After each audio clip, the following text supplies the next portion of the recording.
I've brought out some of the needles and crochet hooks that I have in my stash.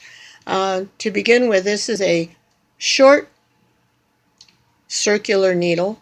They usually come 16 to 24 inches. This one I've taped so you can see this is a longer one. Bamboo aluminum. We have short straight needles, and we have long straight needles, and we have a broomstick lace needle. All of these are used for different things, obviously. Normally, the size of the needle is marked at the end, and you can tell then either millimeters or number or letter sizes. Moving on to crochet hooks. This is an antique crochet hook. You can tell by the silvering is coming off the decorative end. There is no size marked on this crochet hook, so you have to go by the shank size, which is right in here. This is another steel needle. This is an aluminum with a soft handle.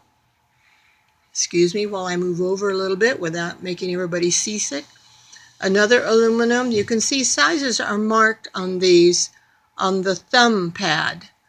This is a plastic needle. These are my favorites. You can see the size is an H or a 5 millimeter. You can refer to the chart I included with the verbiage that shows you the conversion. This is a large aluminum needle. This is a larger plastic needle.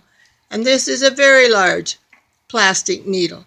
All of these I have used for various things. I've told you my favorite is the ergonomic. This one is a good ergonomic one. However, it's from China, so the sizing is kind of crazy.